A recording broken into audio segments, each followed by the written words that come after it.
And welcome back to Scav Talk, everyone. Today's episode, we're discussing the latest Tarkov news, weekly roundup. This week, we got some teasers, lots of teasers actually, for upcoming content. Season 1 major content update for seasonal wipes is coming. We got some teasers, talk about that. And we're both excited for that. Following that, some more core progress has been made on Gigazen. We're curious to see what he has to update us with. New player experience is still brutal, part 2, and Halo campaign evolved. Yeah, a few things going on.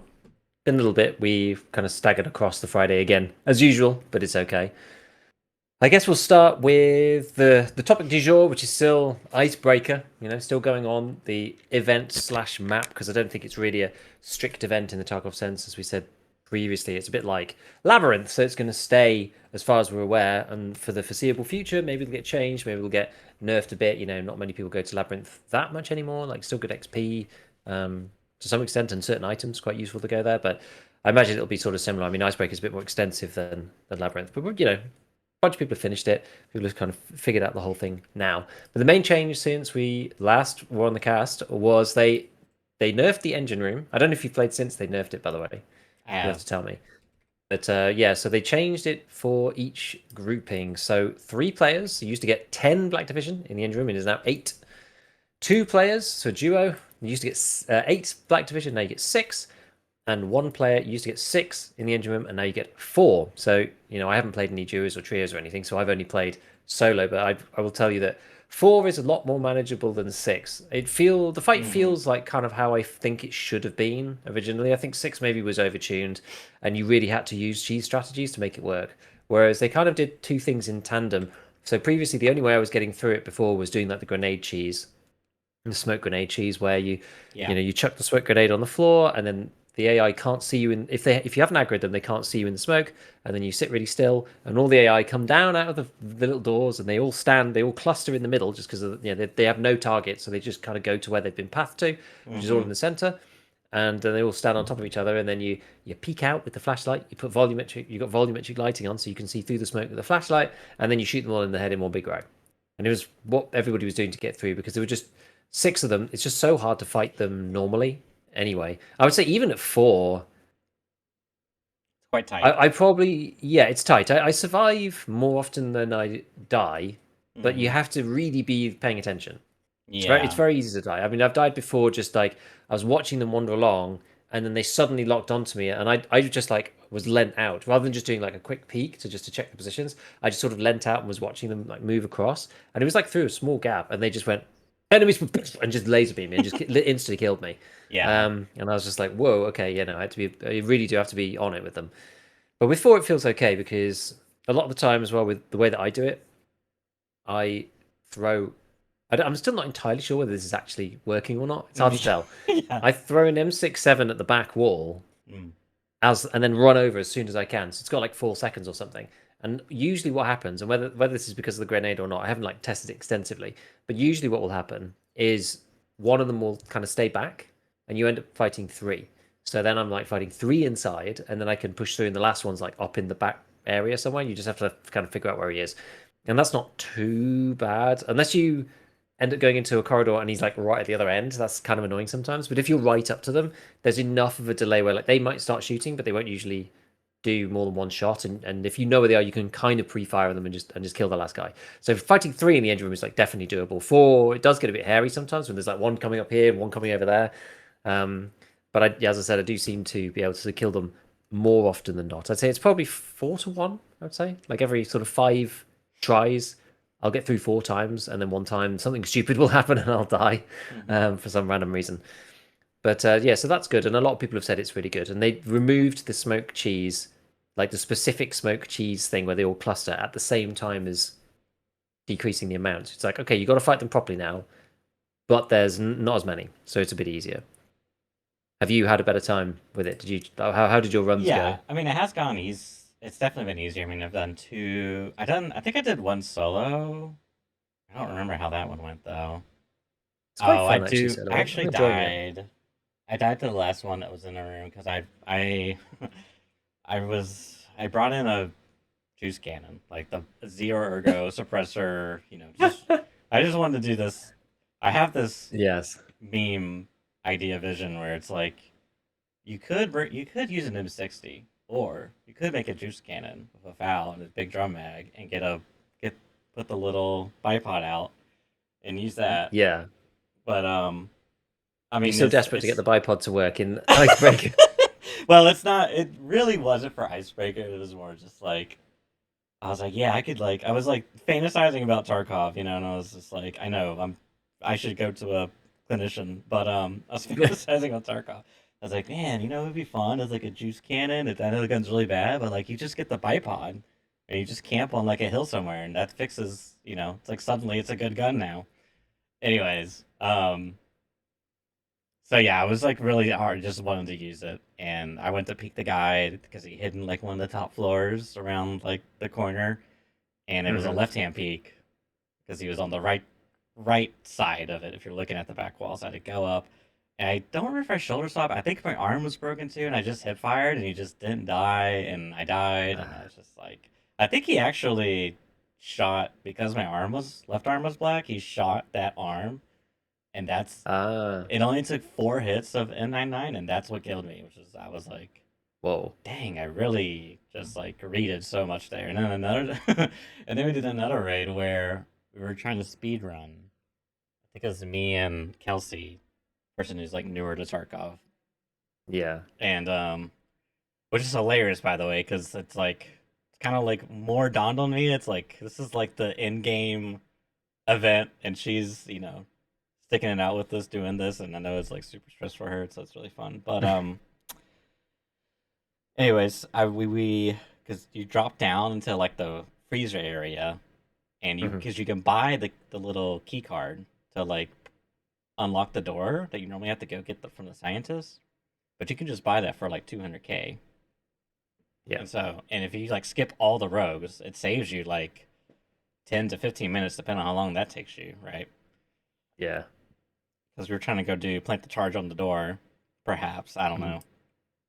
Anyway, so we did that. I ran past the door. I killed one, and then um, I think I had Kelsey staying back a little bit or something, and I went to I went. No, I one was pushing it, and I went to heal because I thought I could stop a bleed, and I realized I couldn't stop the bleed in time, so I tried to cancel it with my gun, and he shot me and killed me. So I was like, man, I was just like super greedy, impatient because we're still. It takes like an hour to do a single icebreaker because you at a bare minimum, if you don't get the god spawn at shoreline, then you have to like run the entire shoreline map, and then it's like at Oh, that yeah, because you're point, still doing the transit. Yeah. yeah, and at that point it's like, well, we didn't get the god spawn. Maybe we should just go sit in a and like we've been sitting inside the little parking lot area near resort, on like the lower Hmm. elevation.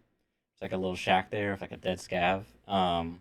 We've been sitting in there and just like killing time for 10 minutes to kind of let people clear it out on the map, and then go and do the thing. Because the thing is, if you go shoreline, um, down to the pier, Santar's sometimes there.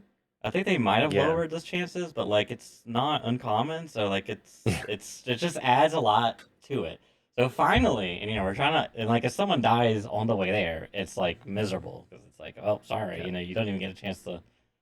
I one time I loaded in late. I know I'm going long, but I'll wrap it up here. One time I loaded Yeah, in that's fine. late and by the blue fence, and Knight was shooting at me as I was loading in late, and they were like, "Oh, just come on, just run, run, run." So I ran, but it was like he was not giving up. So he chased me and he shot me through bushes, and I couldn't see him, and I died, and I was like really upset. And I just walked away from the computer for a bit because I was Mm. like, ah. But yeah, it's overall though.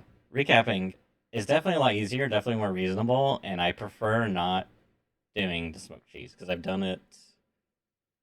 I don't think I've ever done it once in the engine room, but I did it outside, and like, yeah, I mean, you literally throw the smoke down. As soon as it starts making a noise, you can just stand on it, and you're just like, you just casted cloak of invisibility or something. Like it's they just can't see you, and you have like a radius you can move around. So I mean, I don't know how much. I mean, it seems like it's intended. Just I don't, I'm not, and then like, yeah, it's like apparently you have to do that against Wedge, which I'm like still like I don't know. Have you fought Wedge? I know you've unlocked Yeah, so Icebreaker. What do you have to do to unlock it, by the way? yeah, so I've got through, and so you go, I think there's like multiple stages to like the way that you end up doing Icebreaker. I'm thinking about putting something together sort of interesting, like like the 7 stages of like Icebreaker, or something, because it sort of is like that. It's like you start off and you're doing the transit and you're just trying to get through to the heli to extract, and then it's like, Yeah. okay, well, I want to unlock the access from the main menu. Yes. So once you've done, because you can make decent money even just using the transit. It doesn't take that long if you SJ6 down and you just run there. Yeah. It's just so like it genuinely changes the game having the access on the main menu. It's just like it's completely different. I've enjoyed it like a million times more, as you would imagine, Yeah. because you don't have to think. It also simplifies your loadouts because you don't have to think about players, number one, and B, you don't have to think about the range of Mm-hmm. shoreline. So you can take something in that's like much more dedicated for Icebreaker and not worry about losing it on the way or like worrying about having to fight some random dude on the way. Which is just like it's just so much better. But yeah, so once you've kind of like figured out how to get to the helicopter, because the first time it'll probably take you the whole raid just to go through all the road. There's currently is night, 13 rogues on the inside, and then you have to fight engine room, which is as a solo it's 4 more Black Division, and then you've got to fight 3 more on the helipad. That's like the bare minimum to get through the raid when you're first starting, because you need the card from the guy or the dead guy to be able to get through to the engine room.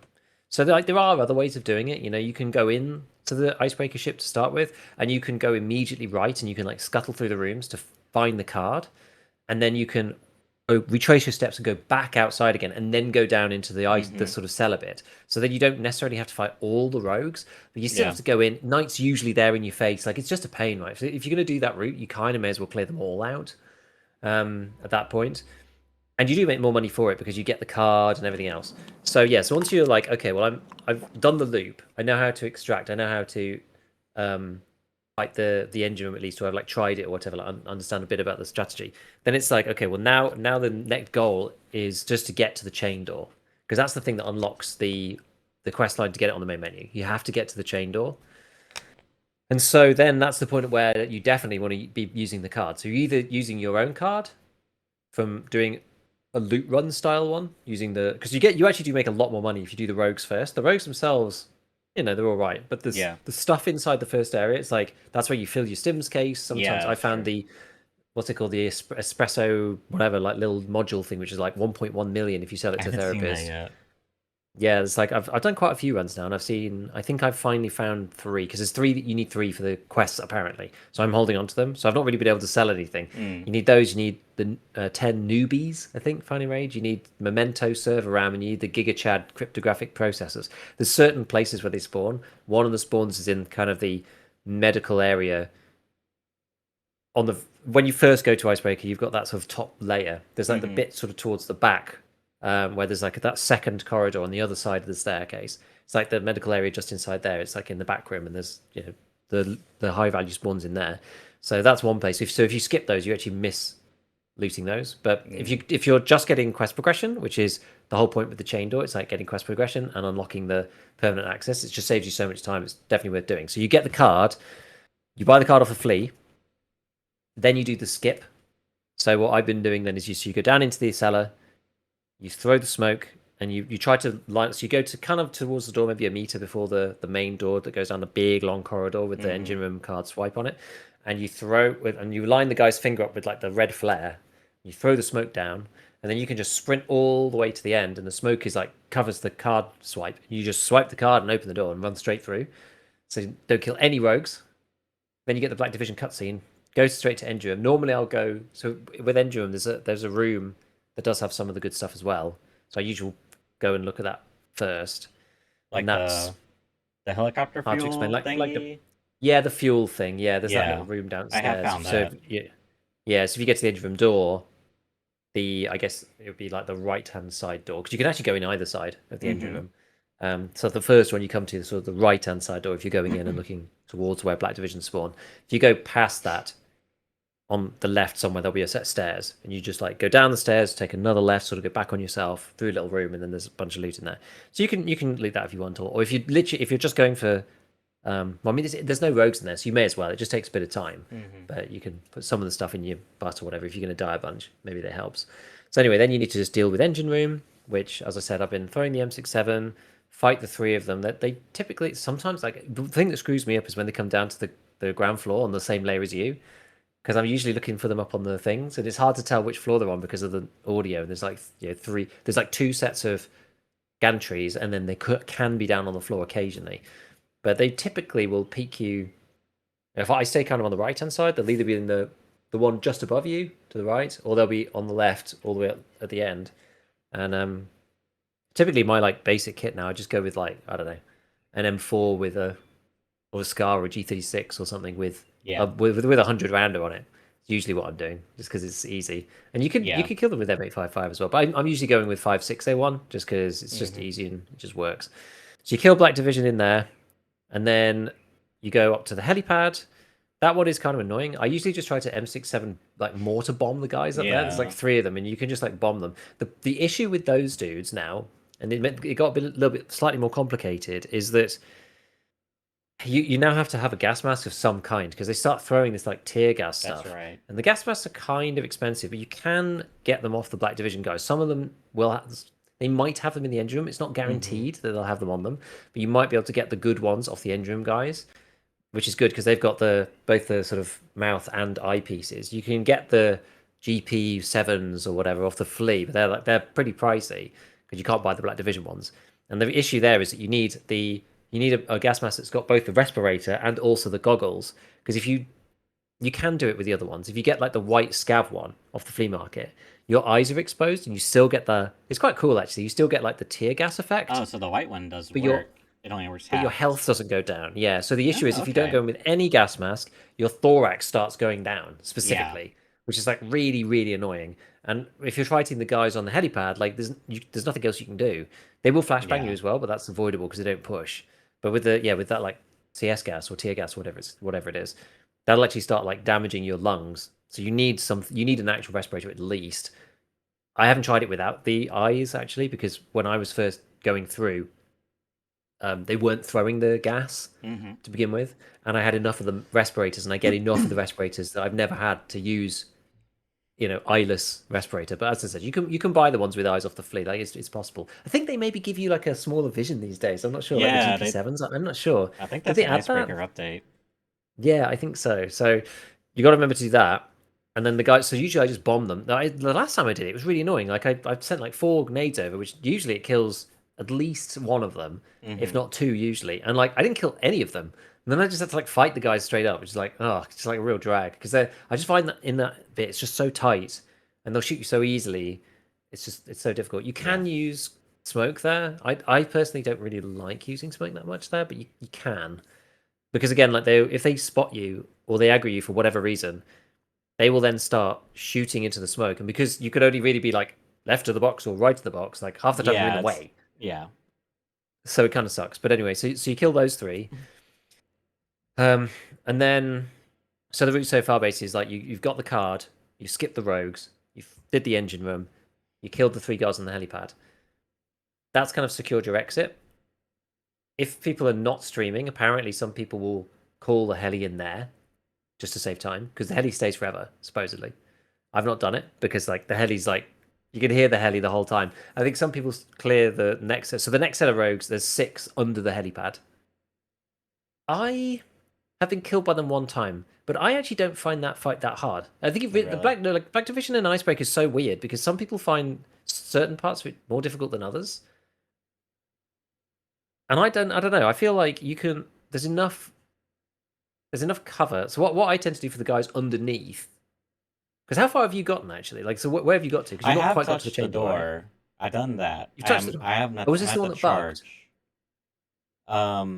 No. Oh wait, no, but you've touched the door. Yeah, that was recent this week. And you rattled it, right? And it said, "Oh, I need to charge to get through." And I got the charge. You can yeah. So if you kill the 6th Black Division under the helipad, I'll just go through it properly. What I tend to do is like after you've killed the guys on the helipad itself, there's a set of stairs that go down. Usually, once I'm fixed up and use their plates and kitted up with like good ammo at that point, I will then just like do a flying leap straight off that staircase, like directly forwards, Oh. because there's a kind of like lifeboat or something Oh, yeah, yeah, yeah. I know what you're at talking the about. back. Yeah, and I just like fly right over, and they'll often go like enemy spotted, but it's like it's too late. I'm like I'm over, and then I like left peek the lifeboat to start with. That's always how I start. 'Cause sometimes there's no one there, and sometimes there's a guy there, and it means you can like fight one of them on their own. And it's like it's touch and go as to whether you should use an LPVO there. I almost always go just with a holographic, Oh, but yeah. that's the one bit where I'm like, I kind of wish I had an Yeah. LPVO, but like Yeah. I haven't bothered upgrading to it yet, and it's been fine most of the time. So like if I kill one guy there, or maybe two, then that's great. They're usually in like two groups of three. So the first set, normally you can kill like two of them and then kill the last one, and then you go around the corner and do three more. Sometimes you get unlucky and there's just like they just all pile around, and there's just like loads of them, and there's like ones at the back, and like it's just really annoying. But you basically just have to like try and kill one and like hide and just be near cover the whole time so you don't get killed. I did die there one time because I killed one of the Black Division and then I reloaded, and literally this guy just sidestepped out of a box straight in front of me, and I was like, crap. So I just unlucky. couldn't reload fast enough. Yeah. Yeah, and like he just was there the whole time, and I didn't know. He was just sat there stationary until literally like the moment I pressed R and he steps out. I was just like hands off keyboard, like I'm just like okay, it's just Yeah. understandable. So you kill those six, and then you go all the way back on yourself along the side of the ship, and there's three more guys in like a really tight space with a little staircase, which I find is not too bad either. You can usually swing the first guy easily, and then the last two kind of depends. You can sort of peek, see if they're like stood on the stairs, like just like circle straight around, see if they're on the stairs. If they're on the stairs, you can kind of just like see their thorax and slowly move to the head, kill the first guy, and then the last guy you just have to kind of do whatever you need to kill him.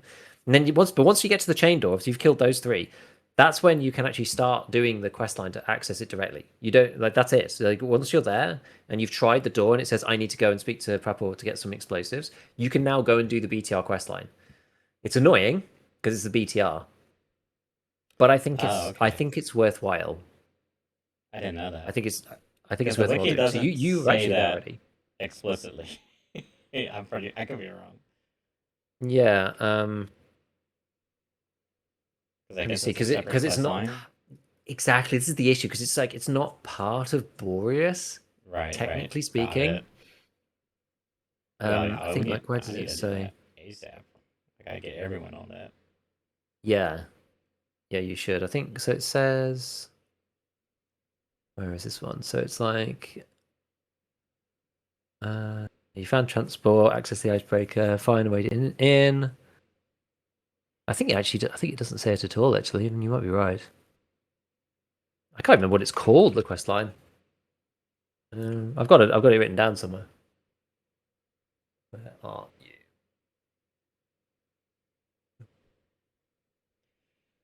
Oh, I can't. I actually can't even find it. But yeah, so you basically have like there's like a few random things you have to do.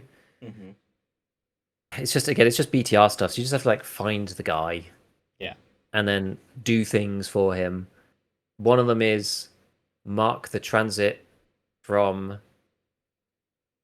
shoreline to lighthouse, and then in the transit, then you have to mark the transit to woods as well, or something like that, or mark the woods Hmm. transit. I can't remember which one it is. I think it's the woods one. Yeah, so it's sorry, woods to lighthouse. You have to mark that transit, and then you have to transit to lighthouse, and then mark the transit the other way back to woods. I think something along those lines. That one's kind of annoying. And then there's one where you have to bring him a bunch of food,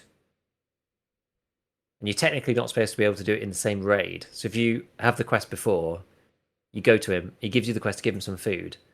If you've got it with you, he won't accept it. But if you get out, apparently, and throw all the stuff on the floor, and then pick it all back up again, and then get back in, he'll take it from you. So people have said. Thank you for saving me Um, an extra 30 minutes of my life. Appreciate that. yeah.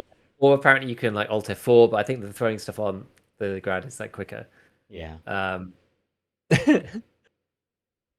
I'm gonna find this thing. ATR quest. Where is it? I genuinely do have. Where is it? So While you do that, I've let me tell you just about called the it BTR. strat. Yeah, let me find it. Let me find it. Um, You tell me. I saw this one strat where I think I saw it from Very Bad Scav where you can skip the underdeck, but you need to like Oh, mantle onto some crate slash railing. I actually tried doing that during right, I brought in stems to get me over max strength, and you throw your gear at the little, where like things have collapsed over to block your path. That you're forced to go. Instead, you're forced to go underground, but underneath the helipad. So, anyways, I tried doing that. I couldn't get the jump, and I don't know what I was messing up. I was also like, just like, am I like dumb or just like Tarkov? But like, it's like you have to take 5 steps before you can start sprinting. Like, I just like, God, I can't stand Tarkov mechanics. It's like everything triggers me now. Anyways, so I think I was. I mean, I definitely was like messing it up, but we couldn't do that. But that if you do that skip, because I know they've like patched like 50 skips by now, but if you do that Yeah. skip, you skip all the under part, which I'm in agreement with you. The inner part's like engine room 2.0 almost, because it's like it's. I mean, you say it's not that bad, but I find like it's just a little random and it's hard to see. Like I definitely do feel like that is the one part you definitely want to LPVO, just because it's like it's a little dark. There's just a lot of like dark geometry there, and it's like you get just kind of a weird angle. You're like left hand peeking at the start, and then like there's not really that much cover up top. It's just like a the little sub deck or the subsection, but um. Yeah, some people use Anyways, smokes there. I just don't trust them. I actually don't use smoke I probably should. Yeah, I think in I that I bit. think based off my one experience of smokes working for me, because I used it in the upper deck on the helipad. Yeah. I'm If they're probably gonna not try it. aggroed, then it works really well. As you say, that you're basically invisible. Okay. But I just don't trust not to be aggroed, especially with those Yeah. guys, because I Yeah. can't tell who's aggroed me or who isn't. And I'm like, did my grenades from before aggro them? And then I do a smoke, and they're just going to shoot me. Like I'm never really sure. But I think it does work for some people. I'm just not very good with them. You're not a Yeah. true So the BTR believer. thing's called. Yeah, exactly. It's called Stick to It. So you have to kill 30 rogues. This is the start. That's easy because you just play Icebreaker and you get 13 every time. It takes you 3 runs of clearing the first section. So whether you survive or not, you get your 30 rogues. And it's quite fun doing the first bit of Icebreaker. It gives you an opportunity to clear the first section and then extract. So you actually start making you make some money normally with that too. Because yeah, you got to do engine room, but the rogues count. You do the rogues, you You get to the get thing. You do progress do under the heavy. regardless. You get progress anyway. So you're just like, well, Yeah. I'll just extract, because I only need the rogues. Much easier than doing it on Lighthouse because there's so many. Then you have Saving Private Roman, which is the one that I was talking about. So mark the Lighthouse transit on Woods, then mark the Woods transit on Lighthouse. And it has to be. Actually, I don't think it has to be done in one raid. People said to me that it had to be, but I died or to something stupid on Lighthouse, and I could just do the next bit. So I think it was fine. But I mean, it's better to do it in one go because you're right next to the transit anyway, so you can just like go through. And then the second to last one, I think it's not. It's genuinely not as bad as I thought it was going to be. So you have to bring in like 2 moonshines, 4 croutons, 4 vodkas, and 2 sausages. I died once doing that, and then did it the next time. As I say, you can throw the stuff down and then pick it back up again, apparently. And then the last part is hangover, where you just go to him again. You just have to visit him one more time. So you leave with all your, after you've delivered him the shenanigans, and then you come back, and then he asks you if you have an aquamari on you. He's just like, hey, I've got like a terrible hangover from all the moonshine or whatever. Like, could you give me that aquamari? I haven't seen one in ages. And you don't have to give it to him. I just thought it'd be funny, so I just gave it to him. Like, regardless of what you do, you get access. And then literally after that, it's like oh, apparently it's like all sorts of things. Imagine painkillers, aquamari. Like it depends what you have on you. I think that's hilarious. Um, Hmm.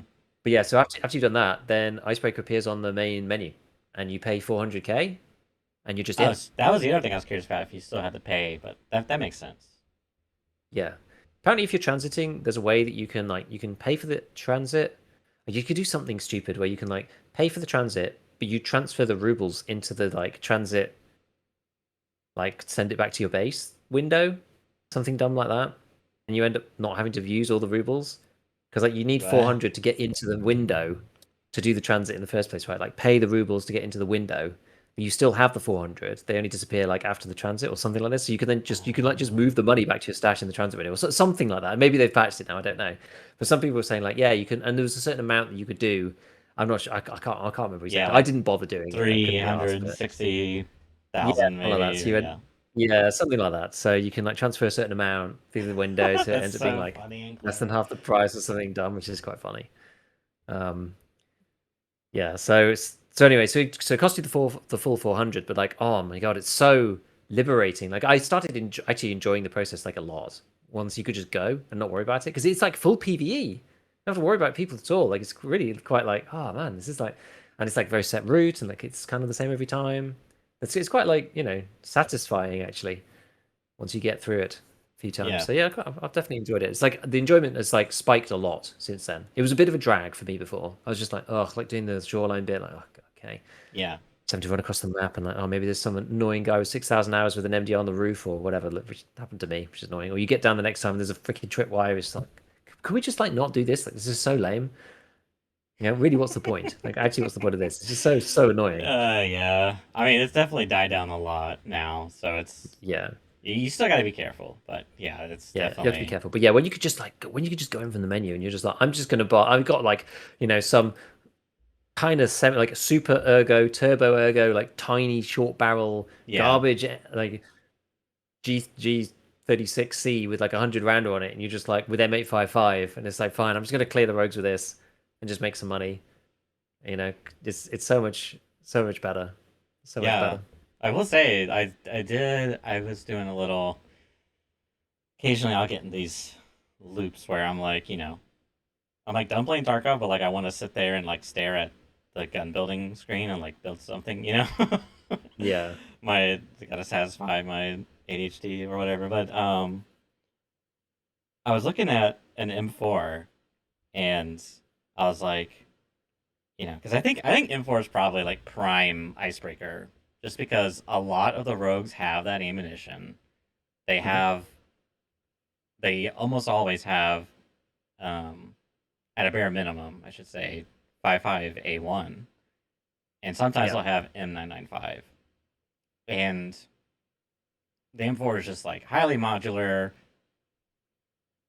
You don't need the extra fire rate from like an HK, for example. Like you're better off. But its base is kind of like its base price is kind of expensive. But I was like, okay, well, because the problem you got to solve is like the long barrel situation. Like, let me tell you, that foul is not good clearing that little tiny room and we're going around the corner doing a U-turn left hand peak. So you definitely want a short barrel. And I was looking, and I was looking. I used Tarkov Dev also to build like a really cheap.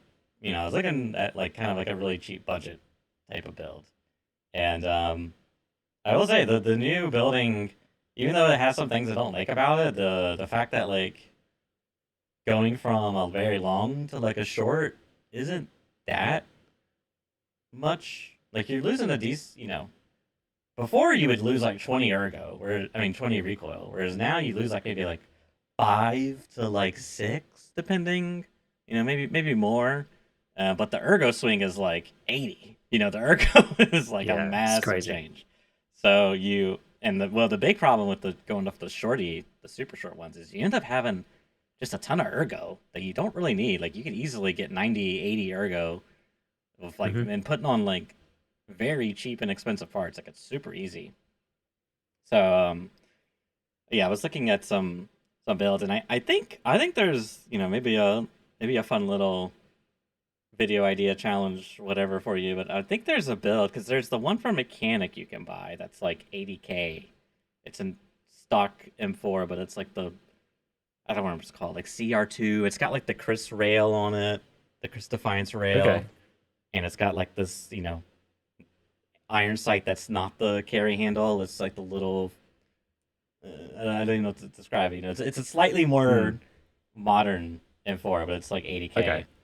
And I'm like, okay, because I think you can buy the lower receiver for fairly cheap, but then you gotta buy the barrel.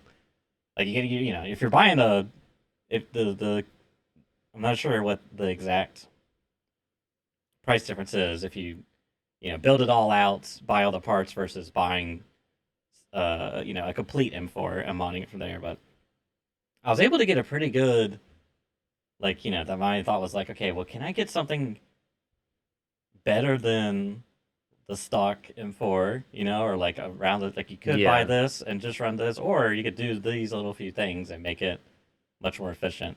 And I think there's something there. I couldn't dedicate all the time I had already spent any further. But yeah, I definitely think M4 is the way to go on that.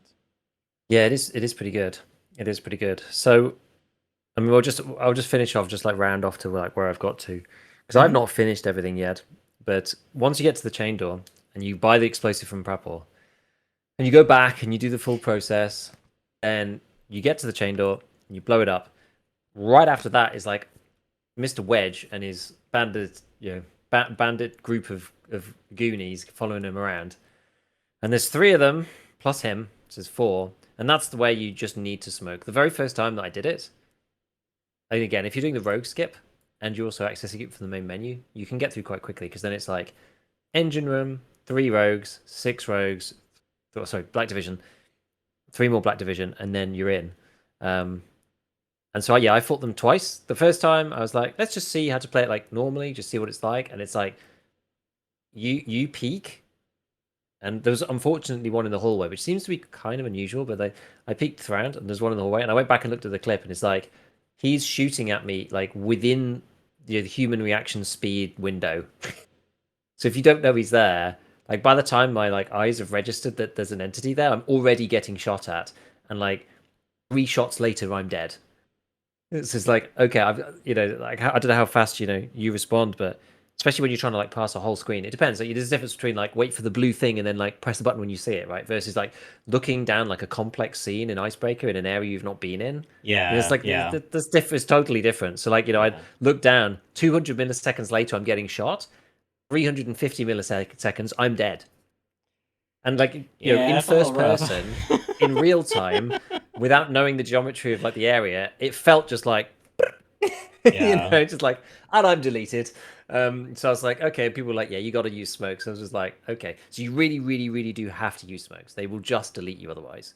Like there's potentially, I theory crafted a way of like, yeah, if you know exactly where they are, you could round the corner and shoot them, and you might take a hit, something like that. Like just about. But you got to hit him in the head. Like as soon as you come round, you'll probably get your arm shot and maybe your chest as well. You got to do that with all four of them too. So like the smokes is really the only way. It's quite a tight area though. So down the corridor, there's like down the corridor, and there's like a big sort of kind of kitchen, I think, at the back. And then on the right hand side, there's a gym, and then there's another corridor, and then that corridor like links up to itself in a square. So it's quite a small area. So you just like put a bunch of smokes down, and the last time, the second time I did it, went down, looked around, and I killed three of them. So at first, like they just can't really see you, and they will shoot back. They did shoot back and graze me quite a bit, but blind firing through it, and I got caught randomly by one of them, ended with a black chest, and I was like, okay, the guy sounds quite far away. I'll just heal quickly so my chest is okay. And literally, I think I used ETG or something. I wasn't even using Solera. I used the ETG. And like, as I did that, he came like through the door. He's like much closer than I thought. He came like straight through the door and killed me. So I was like, man, I got killed by like the fourth guy in the squad as well, which is like, so painful. Um, That sucks. so yeah, but like once you've killed him, I think there's like one more pack of Black Division after those guys, technically for the story, and then that's it. You've killed everyone, I believe. So is the people with Wedge, are they like Black Division plus plus or something? Or are they like okay, They've also cracked, yeah. And they've got names. I think they're called specific things. I see. I think they're supposed to be like a team of four, like SAS or like ex SAS or something. Because I think Wedge is supposed to be British. He doesn't really sound it, but I think he's supposed to be British SAS. I Uh, believe. Yeah, his voice acting could have been better. the general Black Division voice acting, they are like emotionless, pure robotic. Like I would not be surprised if they were AI generated because they sound like Well, a lot of people have said this. Apparently, the devs have said no, they're not. They were all recorded. But you could well believe it, just because they are very emotionless. I think they were supposed to be like that. I think maybe that was like the voice direction, to be like cold, very methodical, whatever. But it's come out like way too, it's over. It's yeah, as you over say, now. like Yeah, robotic. yeah. Someone might Yeah, have like took the meaning literally on that one. Like yeah, yeah. So yeah, they could be a bit better. Wedgen is great. Like they're okay, but I kind of wish that he was like actually had like a British voice or something if he's supposed to be SAS. I think you don't need to actually be British necessarily to be in the SAS, but I just think that would be kind of neat. But start recording your yeah. landscape So and this send in your application. exactly, yeah. Better spotted. No, but they're super cracked. And of the oh wait, no, hold on. I tell a lie. It's coming back to me now. I did actually kill them. I put them 3 times. I've had a memory blank there. I did actually kill them the next time. I did go back and I did kill them all because I was Okay. about to say like, oh yeah, they've got some really cool kit, and I was like, wait, how did I get that out if I died? And I was like, oh no, I've got I've got like memory loss because it's so intense. I do find that with Tarkov, like the raids are so intense sometimes that like I can't remember what happened. Yeah, it's your your brain saving you from pain, mental anguish. It's just Yeah, deleting the exactly. files. Yeah, so I was just like, oh yeah, no, I did do it actually. And yeah, so Wedge himself has got like a Black Division rig that's different to all the others, which is kind of cool. So I've saved one of those, and then he's got a kind of like exfil type helmet with its own like black special camo over the top, and the Contact Fives like inbuilt into the helmet, which are really sick. Like it's like a really sick loadout. Obviously with the like the MVGs as well. Those guys are like kitted. You know, they're like actually like super kitted. It's kind of insane. Does it show you here? Yeah, so that's the rig. Oh, I that don't. looks It's pretty not big. actually like it's big. It's not actually like that great. I think the really good Black Division rig is 28 the slots. tan Okay. one because the tan one is really light and it has class 4 soft on the Oh side. yeah, yeah, yeah. There's no I side have so many plates. of the. Yeah, but they're so good because they're 3x3. Yeah, can you see his head helmet? Yeah, yeah. We can If you go find on it headwear, here. Exfil. it doesn't really show you what it looks like because it's just like the base default from the wiki. But has it? Yeah, I think actually you could click through. So it's got compatible gear. It says yes. It's a Team Wendy X film. It's got the helmet cover in black. If you go back to the other one, Got it. Yeah, this thing. yeah. So there's that over the top of it. It just makes it look insane. Like when you see it in your inventory, I like the new gear like that. You know, it's like reminds me of like playing in the first. Yeah, when you see new stuff that you've never seen, and you're like, Mm. yo, that thing's sick. Actually, you have to like identify Wedge's rig. You're like, oh, it's cool. So yeah, that thing looks like super awesome. Is that what it's called? The Cry Precision Old School. Who's that one? Oh, this one. I sorry. I was there's Yeah, where's that one? um this one looks like you can only get it off the season pass level, season 2 level 56 of Right. arena. Yeah, fine. Fine.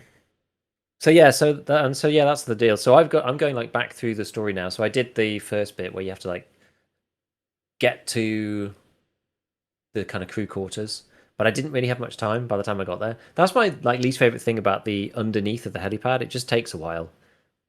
Probably just need to do it a bit more, and then I'll be able to do it a bit quicker, like the rest of it. But Yeah, because then you got it the just takes a long underneath, time. and then you got the chain door, which there's like what, like 2 to 3, and Yeah, you 3 guys kind of there. have to Yeah. like peek it from an awkward angle. Like you're not usually doing that top because you're Some looking people top. go underneath. I'll say there's a fly.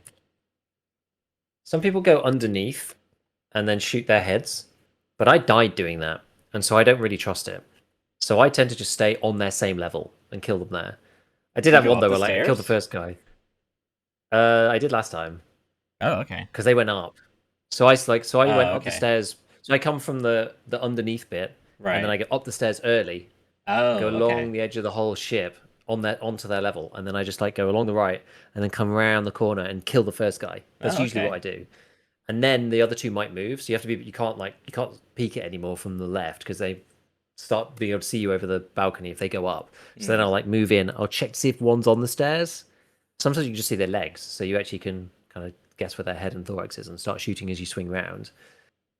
And then sometimes they're just not there, and it's like, oh no, this is really annoying. So then you like come up the stairs, and you end up having a horrible fight with them through the staircase, where they like both run Yeah, down, and you're like that's hitting the metal, and like it's just awful. But I did yeah. kill both of them. They actually were Okay. like one in front of the other, so the guy at the back couldn't shoot because the Mm. other guy was in front of him, and I just kind of shot through both of them, bit of head, bit of thorax, and they both died.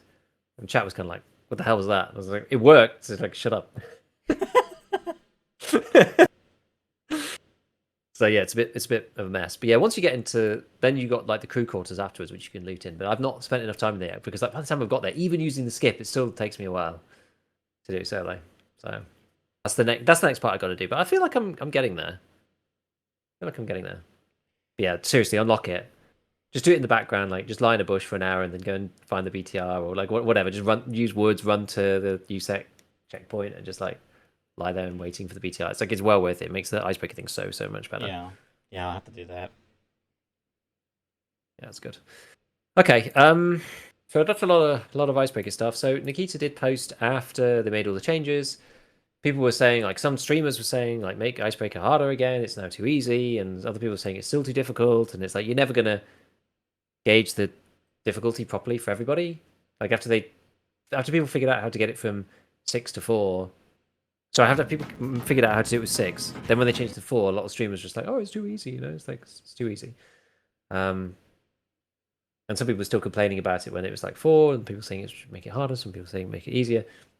And there was this post from Charlie Mike, who's like BSG design guy. I think, yeah, he was working on something, and then he was working on design afterwards. I would say, arguably, he is BSG's like best player, I think, from people who are actually like employed by BSG. And he posted this tweet with this video for those who were watching on video, which he basically said, "Are these the impossible evil AI that are like impossible to kill kind of thing?" And he went in with like a tag style loadout, like LARP loadout. BSG servers, I like, swear, this isn't live servers. well, that's what some people genuinely said in the comments, and it was just like, obviously this is live. He actually made a follow up post just being like, "I'm sorry for all the people that I upset with my post. I did come across something like a bit of a dick." It was just like, no, like, come on, you're making a fair point, so I don't think you need to apologize.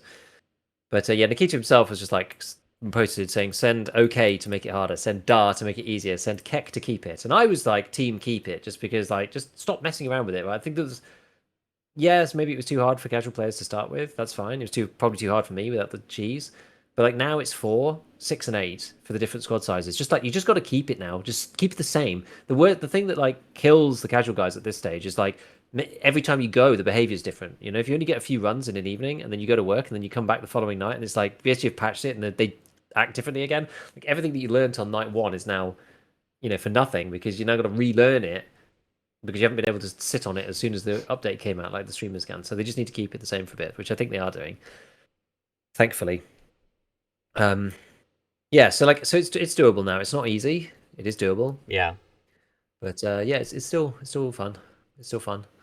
So next up, then we've got like some random teasers about what's coming next. We've got this post from Nikita: Overseer 1, Cord Breach Prep 1, A1, Overseer 1, Gridlocked, approach is clear, Prep 1 in effect, Overseer 1, got it A1, wait for Prep 0. And there's a picture, it says Season 1, Cord Breach. So we knew before that Cord Breach was the name of the first season. We saw that on one of the pictures previously when they showed it. And it's a little tease. Don't know what this is about, really, but it's coming at some point. They're preparing for it, and it's going to be on its way. And he posted something else as well, which is Node 14.4 Cord, and it says 12/43 2027, whatever that means. I don't think anybody really knows what this means. Maybe it's 12 days and 43 minutes. Yeah, but 2027. That's next year, Giga. It is. It's December 43rd, 2027, obviously. Yeah, maybe it's the 20th. The 27th. I don't know. Yeah, I don't know. I'm not sure. Yeah. I don't think anybody really Who knows knows? exactly. Yeah. Cryptic So it's BSG just some old tweets. Yep. Put the tinfoil hat fully on. But didn't they say So in yeah. the TV last time that like they're looking towards summer or something? Or Yeah, they said summer and as soon as possible. yeah, so it's got to be soonish. You would think so. You would think so. Giga's like, I'm skeptical.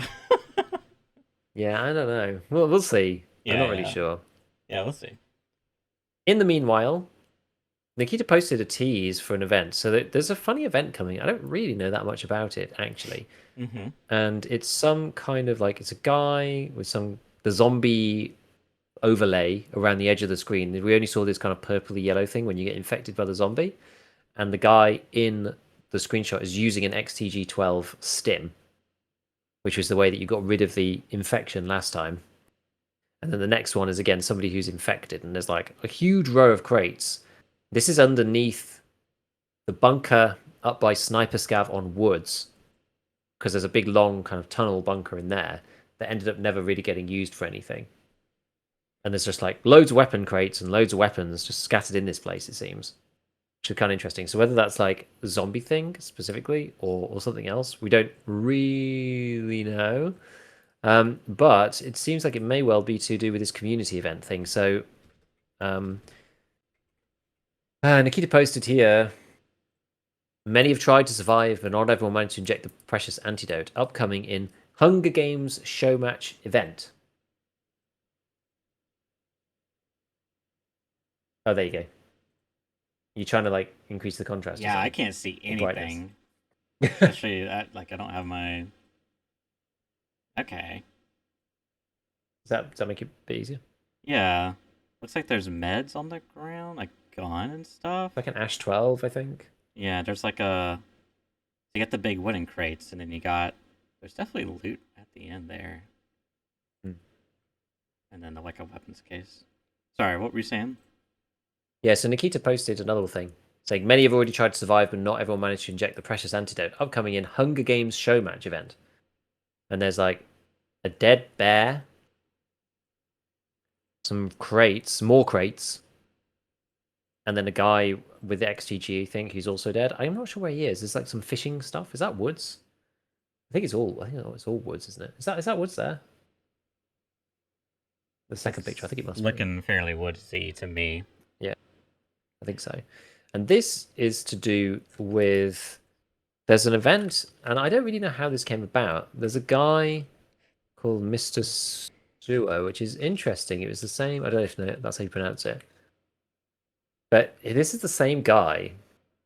I wasn't aware of this guy until I started playing Core. He's the guy who's got that website with the guides to Core on it, Okay. and he's called Miss Mr underscore Souer on Twitter, and he posted this thing saying, actually, I don't have a link to that, but I'll just put it in here now. This one. And he said, applications are now open for the Escape from Tarkov Hunger Games show match by Sewer Games. So the 19th to the 21st, 4 p.m. till 8 p.m. CEST. Open to Twitch creators who streamed EFT in the last 60 days. Apply before the June the 17th. Contact me. And it's intriguing because Velian asked, like, will this be on private servers or public servers? And he said private. So like it's Oh, it's cool. definitely with BSG. That's really cool. Which is interesting. I Yeah. would watch that. Possibly. Yeah, it could be Be kind more of interesting. inclined to watch it. I think you get drops as well if you're part of the thing. I'm not sure if I can be bothered. Yeah. Because like I'm not really a big competition guy when it comes to EFT. Yeah. And I'm like super busy doing other stuff. So if it's like 3 days, 4 hours on it, I mean maybe that sounds a bit well, it's like it's 4 until 8. Yes, it's like 4 hours on 3 days. I guess it's like I guess it's doable. I don't know. I'm just not sure if I want to do it. I don't know. Just not really feeling the mood for it. I'm very curious because now I'm thinking that other screenshot with the zombie event. I'm thinking I could totally see it's basically like PUBG, but like you're infected, so you gotta like run and fighting antidote. And then but there's like loot, like weapon crates and loot everywhere. So you like combat each other, I guess. That's my Hunger Games is the implication, right? It's like, you have to kill everybody else, last person standing. Yeah. Kind of deal. It could be fun. But yeah, there'll be some timer, it's like rather than a circle, it's like, you've got you're gonna die after a certain time. Like in that event. I wonder if it's solo. PT system details. I'm reading Twitter. That's cool. That'd be fun to watch. Yeah. So yeah, maybe I don't know. I have to think about it. Maybe I'll think about it this evening whether I'm gonna apply or not. I don't know. I'm not sure yet. I'm undecided. I need to actually check my calendar on what's going on. I'm not very flexible with times. I am flexible, but then when like there's something on at a very specific time, kind of like I'm sort of generally flexible around other things, but then hard for me to like stick to something specifically like that. So we'll see. But yeah, it's interesting and cool. So that's coming. And then other few bits and pieces is like some BSG isms. We've seen Sergey talking more about various things on Twitter. So he's showcased a short barrel for the G28 because I think the G28 right now is just one fixed barrel and that's it. Whereas Yeah. you will be able to get like a shorty version of that, which could be kind of neat. I like the G28, super light already. This is gonna make it even lighter, like really light DMR. It's probably one of my favorite DMRs actually. Like 7.62 NATO, I think they're fun. Um, Genuinely glad they're just out of this because I was really looking at the nice. G28 the other day and Hmm. I noticed you got the short handguard, which like does nothing Yes. for you now. It's like because it's just less ergonomic. So I'm glad they're adding the barrel because that was bugging me. Yeah. So it makes a bit more sense Yeah. now if they're adding this, which is kind of cool. I like to Tower in the comments under this. He's just like, "Where are my 2-round magazines? How can I flex on Chads with more than 5 rounds of ammunition in my rifle?" Like Is Tower he? just needs like one in the. I think it's real. Huh. I think he's serious, but he's like kind of he's sort of semi joking. But I think like Yeah. you know one in the chamber and then 2 in the mag. I think that's Tower will take an boost for that. It doesn't need more than 3. You know. Yeah. Pretty cool. And then there was another one. This is Nikita this time. The G3, which is all modeled. Looks like at this point. Pretty cool. Pretty cool. And it modded out with a big drum mag. So it's just going to be the new FAL. I mean, it's Maybe. juice cannon style. Could take to Yeah. 50. That'd be cool. We'll I mean, see. I like the Maybe file. better than the FAL. I don't know. I like that butt stock. It looks like We a hefty butt stock. Yeah, it's pretty snazzy. Yes, it's just like random stuff. Boss kills. Current distribution of Tarkov boss kills from Nikita on a AI generated pie. So the most being Reshala, 14%, Tagilla, 13.9%. Interesting that Tagilla is actually like less than Reshala. I guess more people play customs. Sturman, 10.6, Knight, 8.8, because he's just a lunatic, and also IceBreaker, actually. Sanitar 8.2. I'm surprised Sanitar's so high. Killer 7.3, Partisan 7.3, Big Pipe 7.2, Bird Eye 7.1, Gluehal 6.1, Caban 4.7, Kollontai 3%, because he's like at the edge of the map. People just like don't even see him half the time. And then Wedge 1.2%. Interesting. Don't really have any takeaways from it, just interesting stats. Then we also got some Lighthouse rework stuff. Nikita actually confirmed. So somebody in the comments down here said end of line and Lighthouse Lake transit location, and he said all these screenshots are from the updated Lighthouse. So there's going to be like inside bits. Looks a bit like Reserve on that first one, and then there's like an outside area which that looks to be up by the Rogue Rocks. I think the last one. Yeah. There's The just other that big parts is hard lake to in the know, middle, but right? exactly. There's a little island and a nice little log cabin shack. Mm-hmm. A little makeshift walkway there. Sure, there's going to be Yeah. some good loot. I'm sure people are going to die going for it because you got one way in, one way out. Have fun. Exactly. So yeah, we'll see what happens. Lighthouse is going to be more interesting, I guess, once all that comes through. So that is good, and they're working on it. Thank God for that. And then yeah, we've just got a couple of other random bits. So we already looked at one of them actually, which was about Charlie Mike. But people always say like devs don't play their own game. No one at BSG plays the game. Blah blah. And I think that like may be true for Nikita because Nikita's super busy, right? He's Yeah, I like mean, the he's lead. running the company, essentially. He's making the big Exactly. decisions. Yeah. And so, but it's interesting now that he seems to be. He's not. Nikita doesn't seem to be doing less per se, but Sergey definitely has stepped up, doing more, and especially posting on social media and stuff like that. It feels Mm. like he's kind of more taking on that lead role for just communication with the player base from a top level. He's not like a community manager or anything like dealing with people one on one, but like posting teasers or posting, the way that BSG is thinking about things. It feels like he's maybe taking that on more because he actually made a post about when they changed the icebreaker stuff, where they removed the smoke cheese, because people were just worried they were never going to get through it, which I understand. He said, honestly, not sure where the negative reaction's coming from. Almost every change is a player side buff, and he went through a bunch of stuff. He said smoke cheese wasn't touched at all, but I don't think that's kind of what he meant, because you couldn't just like cheese your way through icebreaker anymore through the engine room. But it was kind of like it's more doable.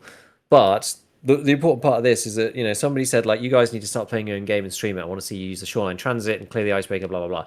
And he said before joining BSG, I streamed on Twitch and played this game almost every day from 2017 to 2021. I know exactly what you mean. On top of personally testing everything we ship, I play on my own account whenever I get the chance. Lately, it's been harder to come by with how much content we've been putting out. Last event I streamed, start to finish, was Korevod. I'd love to do it again, and I will soon. So I think he's kind of like, lead by example type figure, it seems, at BSG, where he's got a little bit more time. He's not dealing with all the Nikita stuff. Because Nikita's probably dealing with all sorts of other things. It's just like invisible, right? It's like dealing with financials and like everything else, money flows, whatever. Whereas like Sergey probably can concentrate a bit more on like the game and the community without having to worry about like BSG as a company stuff. And the fact that he's Nikita's starting up a second studio, which you talked about before for Core. So keep an eye out for Sergey. He's like much more of a leading figure now than he was previously. He used to post a few things, but I would say like BSG are posting more things in general. There are a few people. There's another guy called Nikita Rudnev as well. He doesn't post that often, but he's also a game designer at BSG.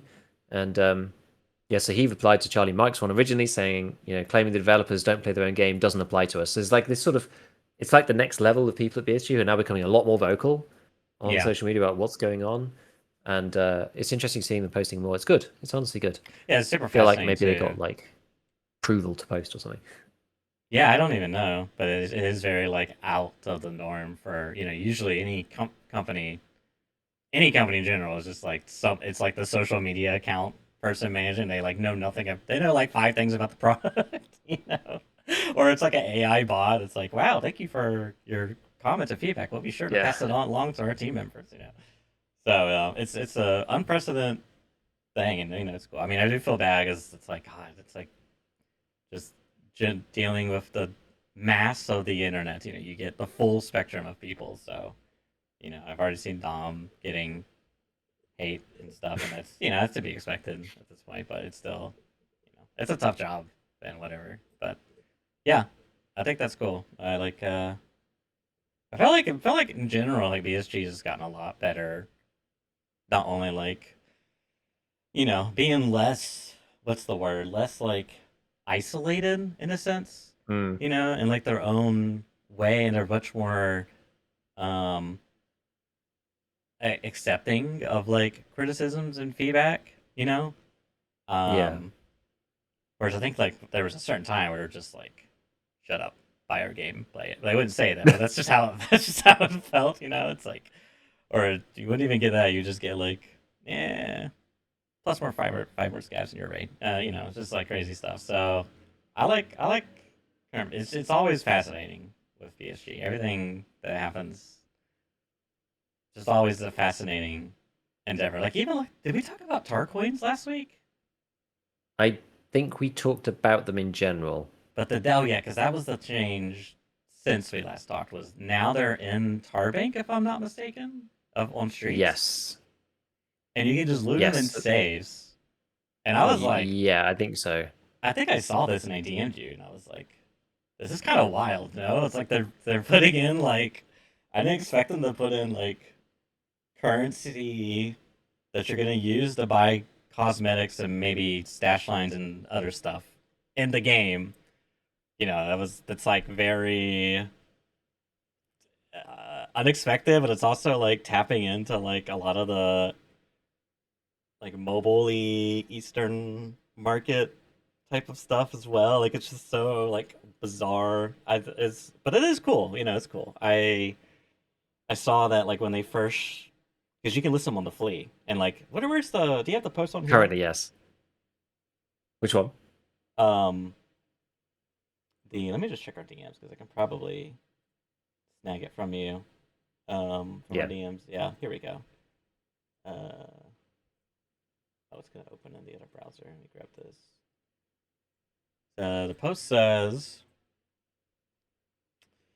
Tarcoins really started appearing in raids, and during the latest Tarkov TV, we just discussed the expansion home and the Tarcoin currency, which we plan to add to the game. Today, we'd like to explain in a bit more detail what this is all about. Tarcoin is a new type of in-game currency that will be used exclusively within the Tarkov expansion hub. Tarcoins can currently be found in raid, and we have increased their spawn rate. Opening Marked Room will not only bring substantial profit to your PNC, but also bring you one step closer to purchasing your desired expansion.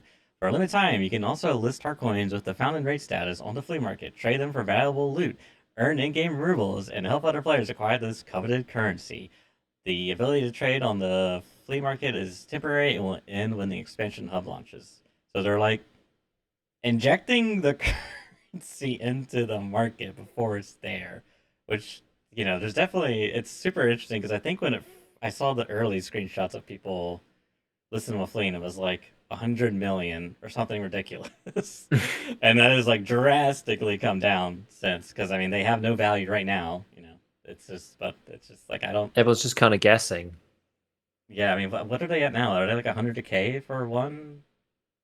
Well, this is the interesting thing. So I actually saw this originally, and then when it came down from like the ridiculous price, it went down and down and down. It went to like 60, 80K, something like that.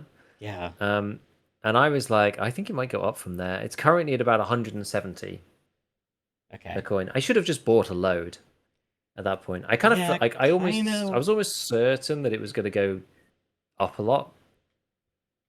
And the reason for that was because they were technically in the game before. They were very rare, but you could find them, Oh. and I think it was mark drums, and you used to find them in lots of one.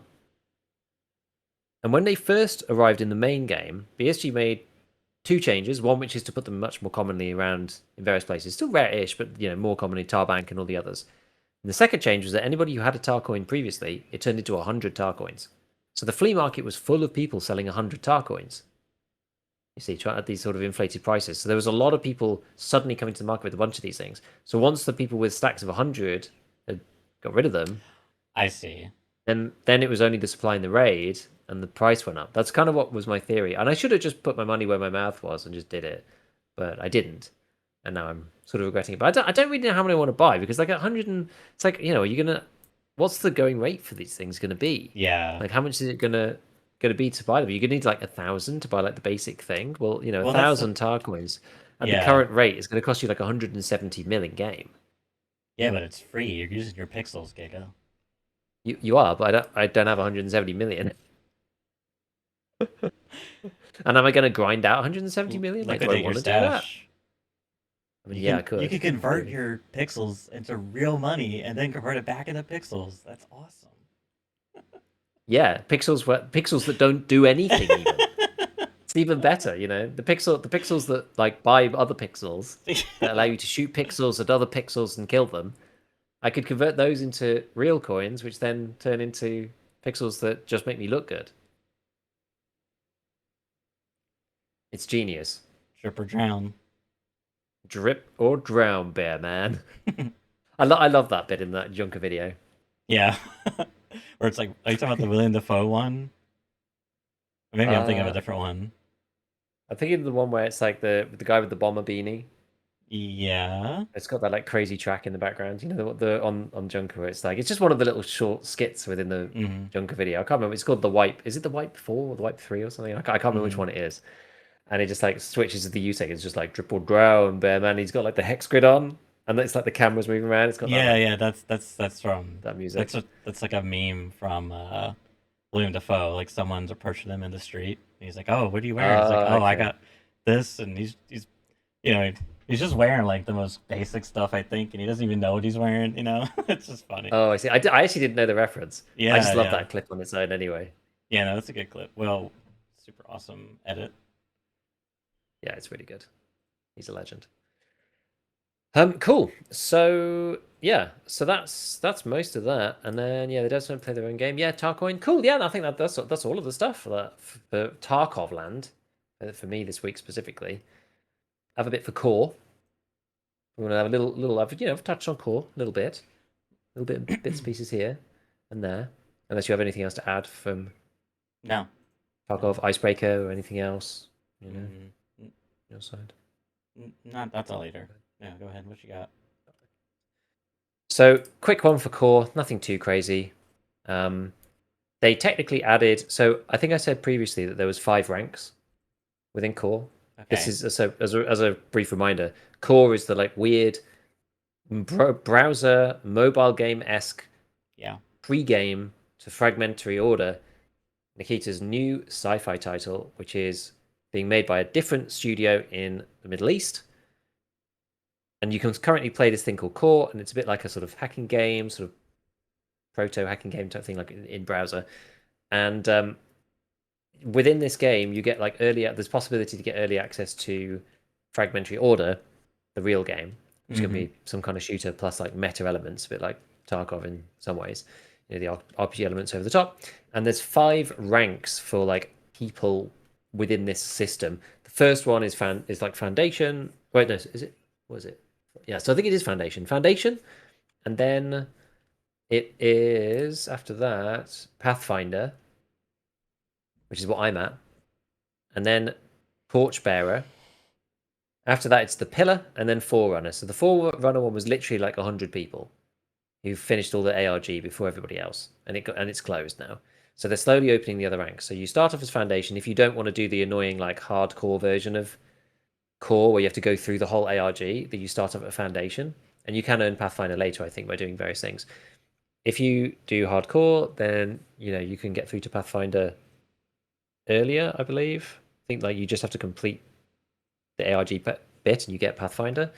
And then so they've technically added the next one, which is this Torchbearer. So it says here, new rank, requirements, complete the main storyline through Act 3, reach renown level 15, and earn 350,000 cumulative credits. Well, I've earned 350,000 cumulative credits easily.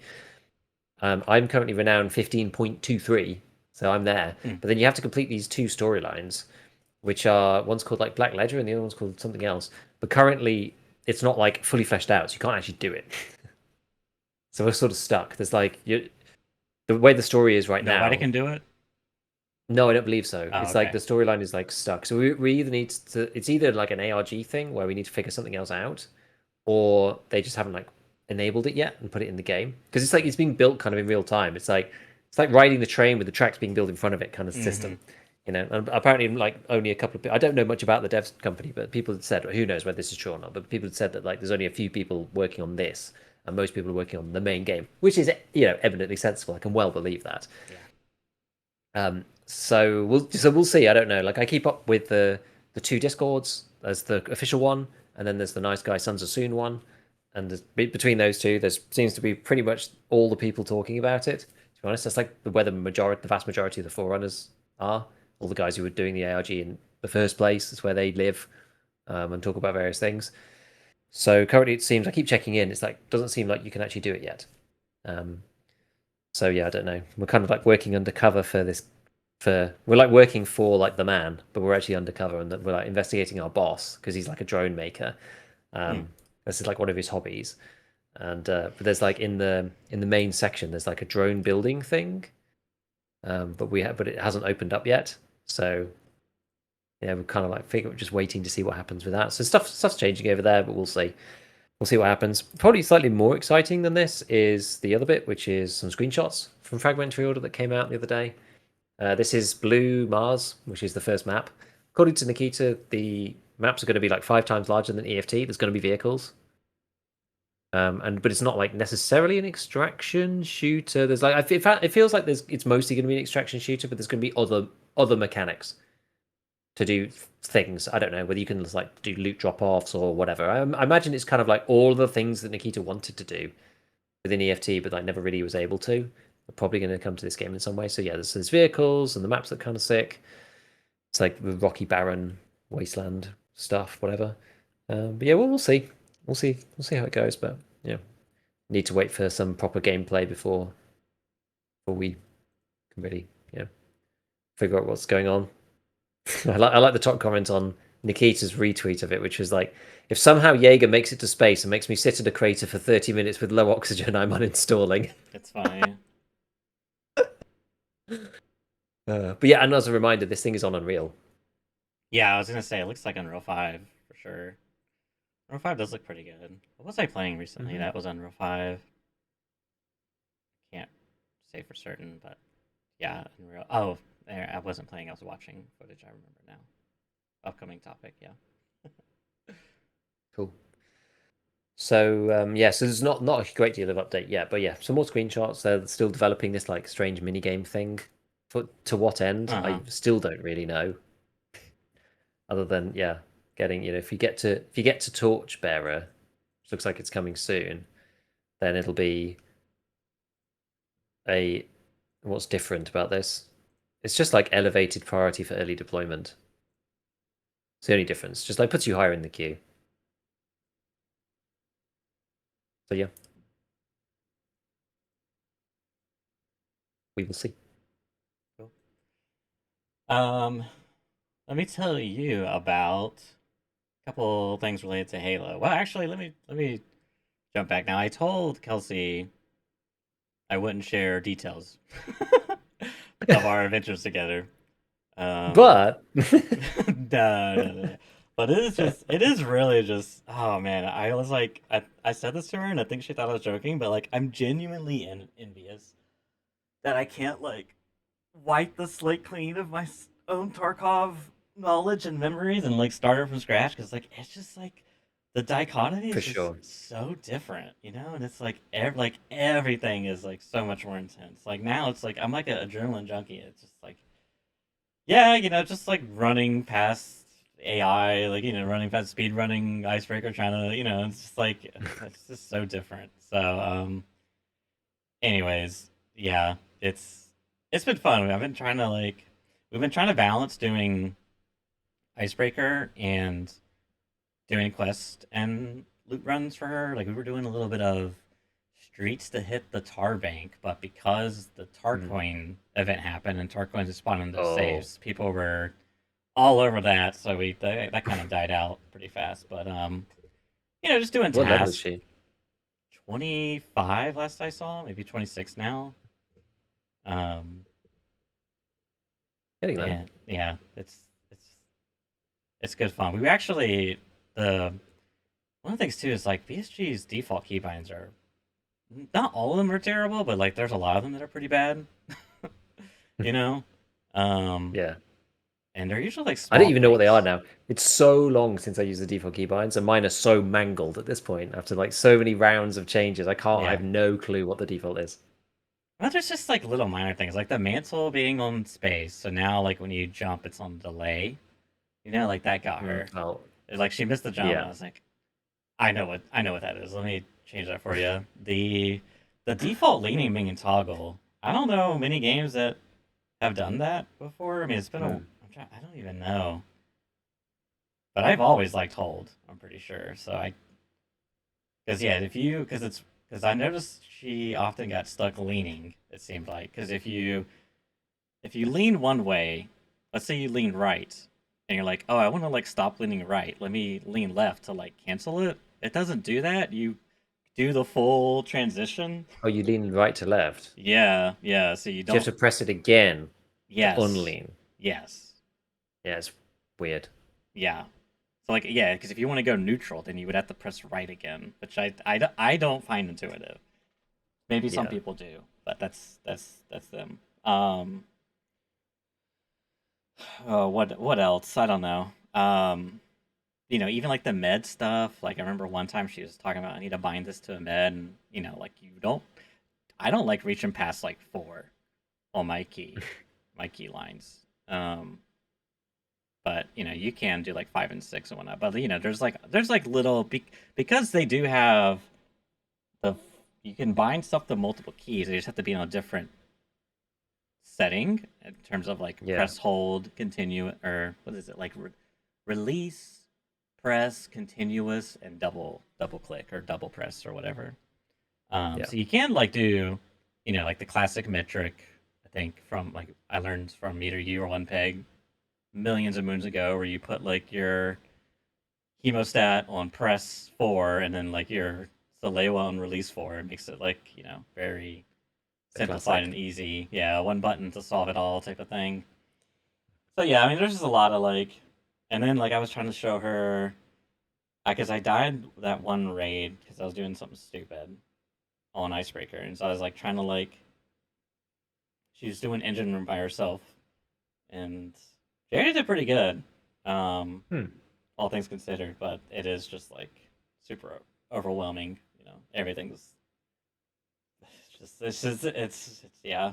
More people, you need to get your, you need to play with new players. It's really fun because Revitalize the everything's love. yeah, and it's I enjoy taking them through and trying to you know help them out because it is rough. Like this, if you were to play this game by yourself, this is rough at the start when you're first starting out. Like it is not. It's yeah, it's great. It's also just such a fun. because now she's like, she's getting to a point where she's like, oh my god, why are they making me do this? I hate this game. You know, at first she was, I think at first she was like, oh, this, it's okay, it'll be fine. And now she's like, oh man, Nikita, you're so evil. So it's fun. It's fun. Um, That's good. yeah, yeah. So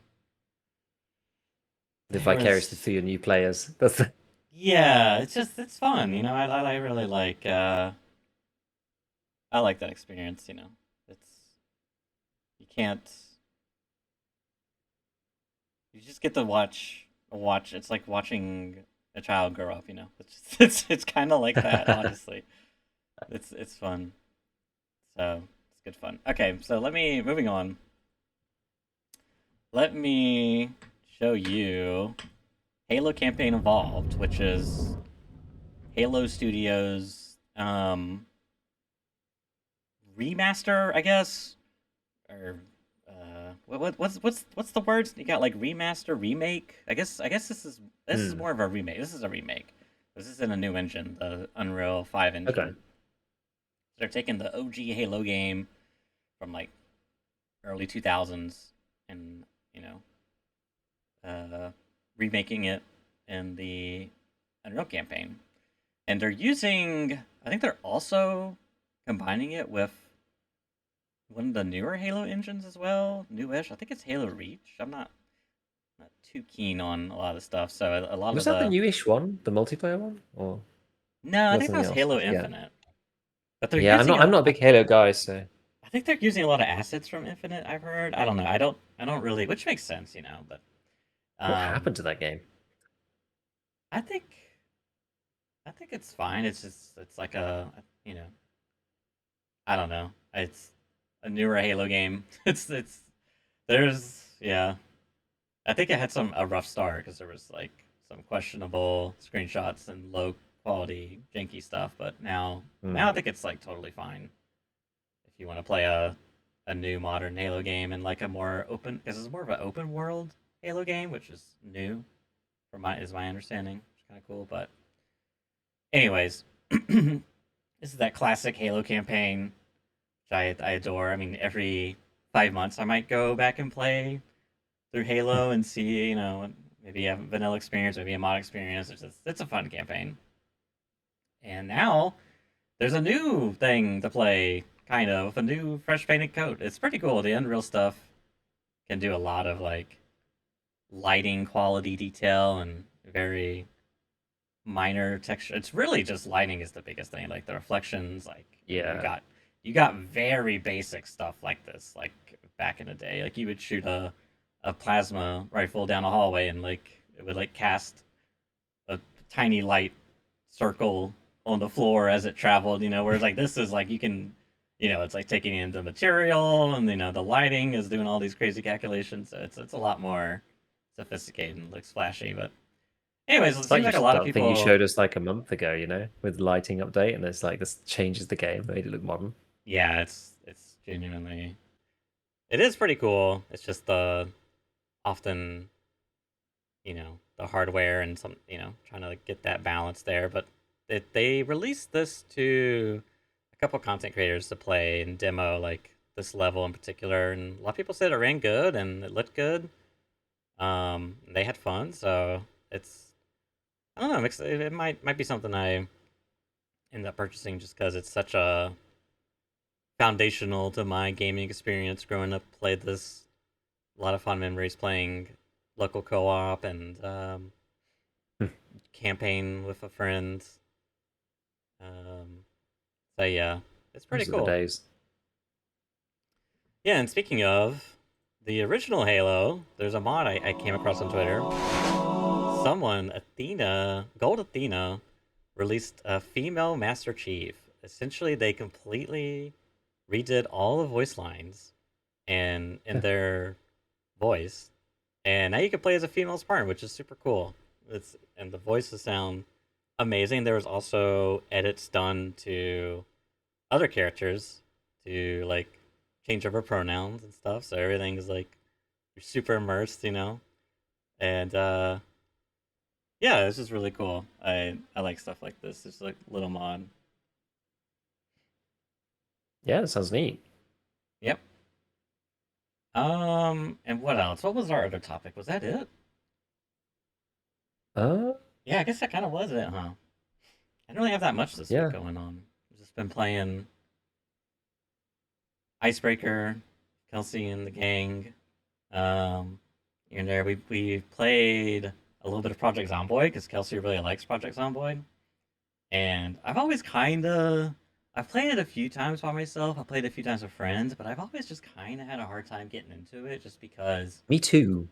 it's isometric, which isn't a bad thing. It's just that makes it a little different. It's also just really heavy on like sim stuff, like Hmm. the simulation. Like you do everything.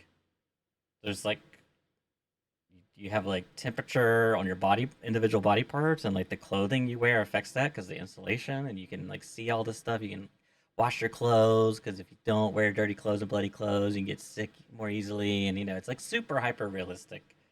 Well, everything's like immersive in the game. And it's a survival game, like the power goes out, the water goes out, etc. And I was playing with her and her partner, and I think I got bored like the first time because that was like my biggest. She was like, "Yeah, have you ever played it before?" It's like I have, but it's just one of those things where like I end up getting bored.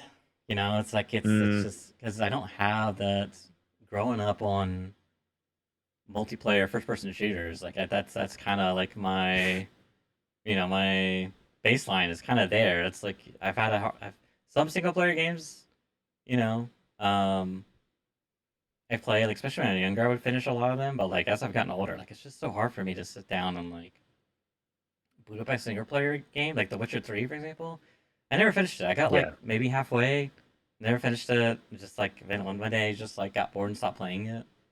Um, well, what was there? There's another one recently. I had the same actually. It's like I actually like The Witcher 3 a lot though, but I just something interrupted my flow, and then Yeah, it's never came just back to it. Like you can't if you sort of like lose momentum yeah, with these things, it's very easy to kind of like just be like, oh well, I'll put it down for a bit 'cause something else has come out, and then like you're like, wait, where was I? And like once you've forgotten kind of like where you were in the story and stuff, I find it very hard to yeah, get back and into then it. yeah, exactly. It's like hard to get back into it. That's the trick. And like even if you do come back, it's like you're tempted to start over, and you're like, oh, I'm gonna like have to do everything all over again. It's tough. But anyways, I think the first night we played, we got a little bored and stopped playing. But then we played again, and one thing I really like doing, and it's gonna sound so lame, but I think for me, it's making my own fun. I love.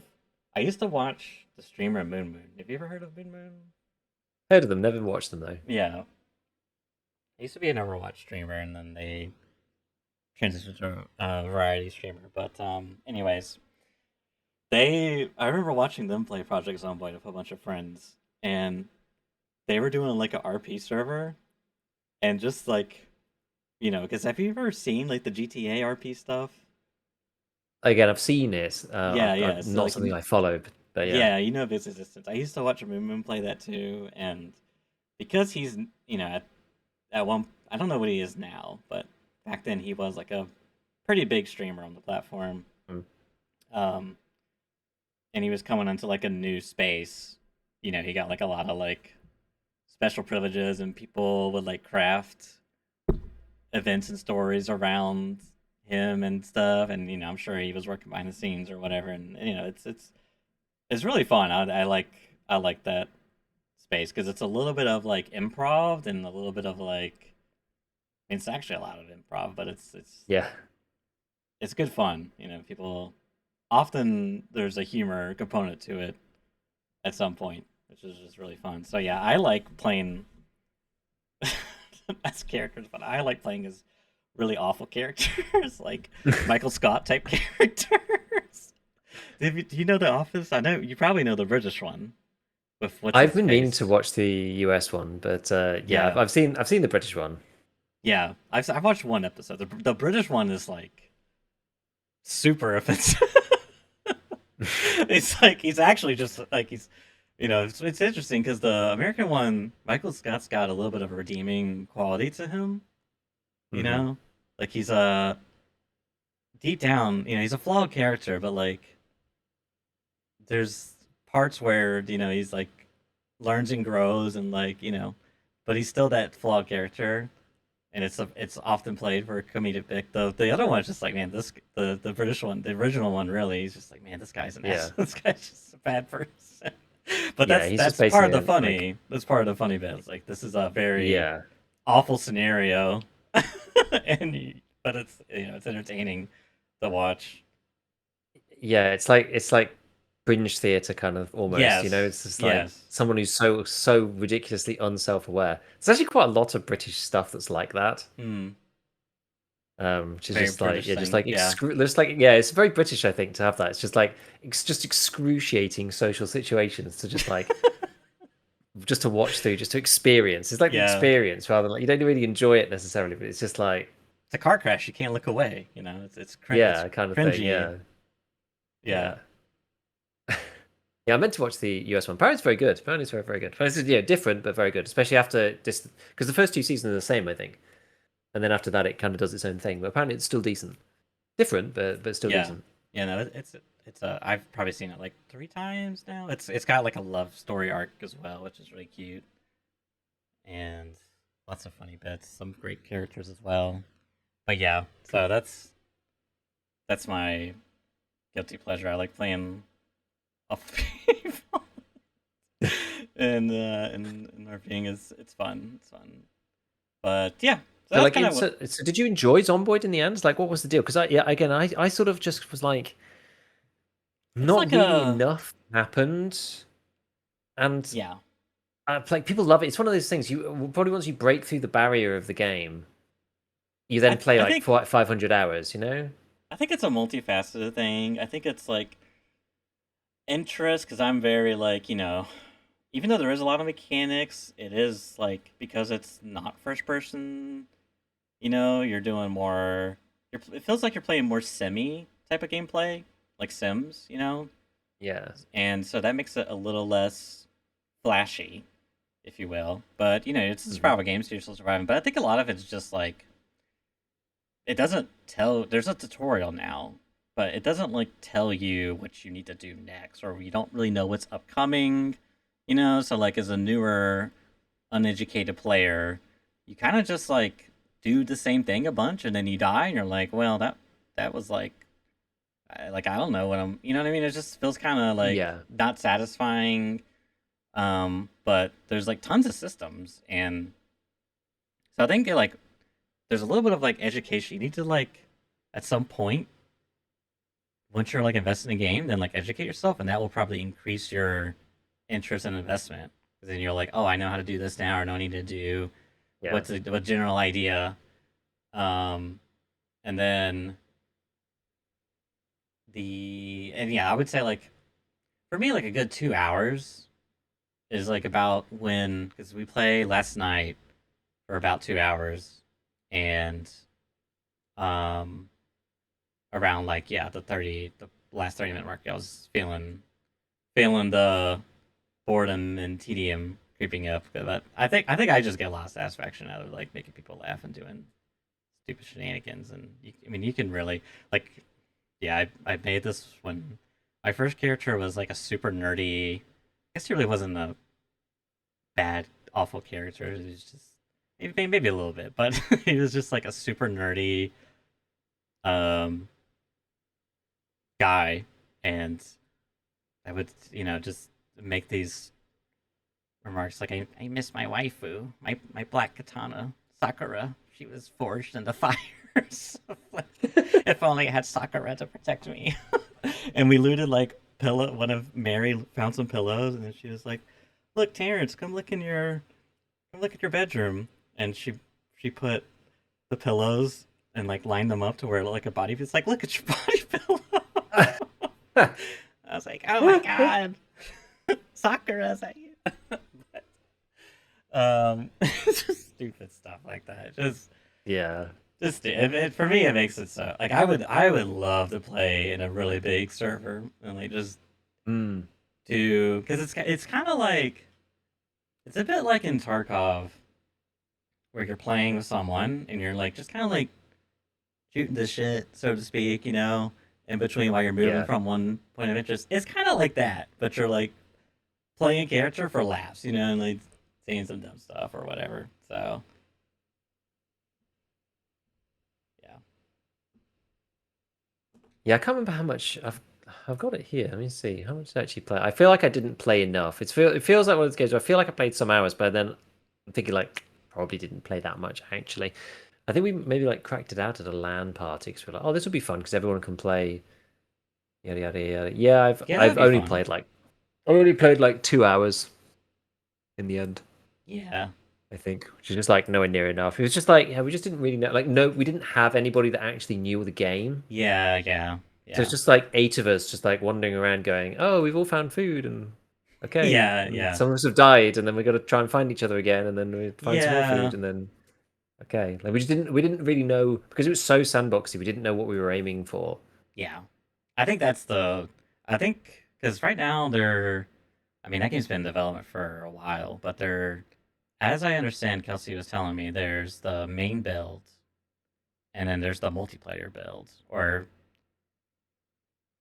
they're the same build now, but there's a different team Right. working on the single player build, and then a different team working on the multiplayer build, I guess, because they require different skill sets, and um, the some of them there's a lot of mods for the game, and Hmm. there's a lot of like compatibility issues, and they've been updating a lot more recently. But Ah. regardless, like I think multiplayer is probably going to be more interesting for people. But you just also, as you said, it's just like you kind of need to know what to do to like make it further into the game. That way, you're not Yeah. just like dying. Because I mean, you could play for like 30 minutes to an hour, die, respawn, and now you're like, "Ah, I gotta like find everyone again.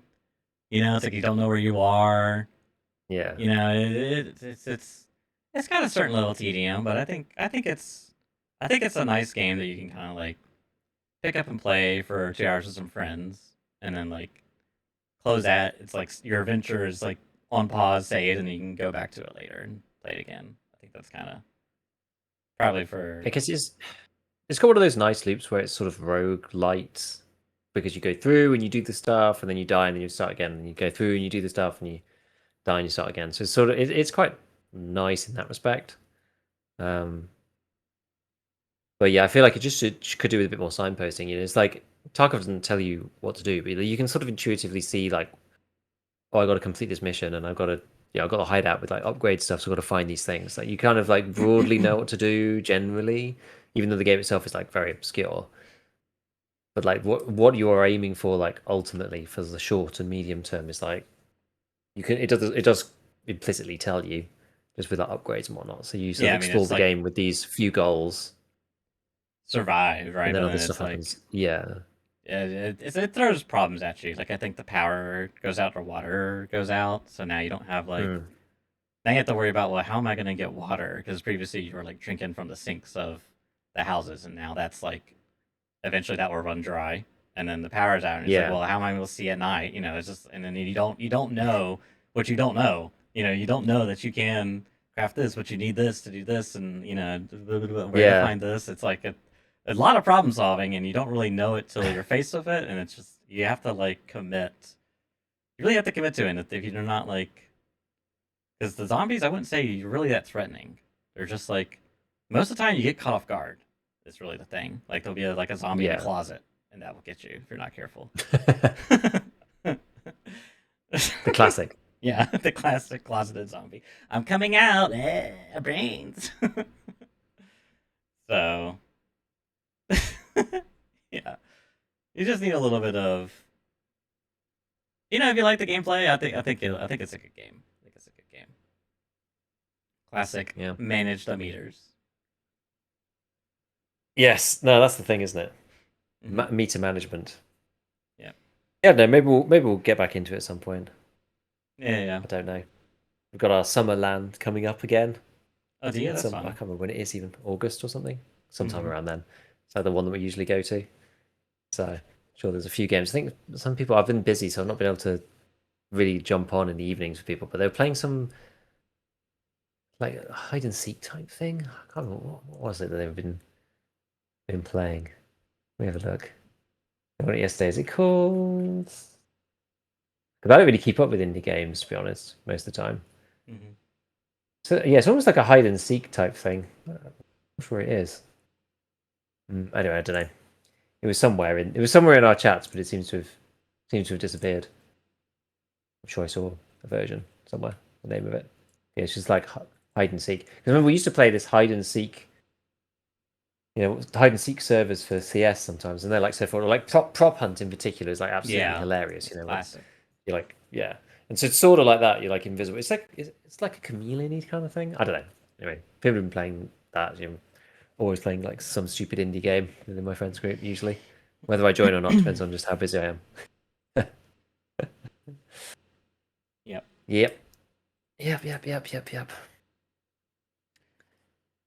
Okay. Yeah, I think we'll conclude it there unless you anything else you want to add. Not really. Not really. Okay. Well, with that, we will conclude this week's episode. Thanks for watching as always, and we'll see you all next week. Catch you later.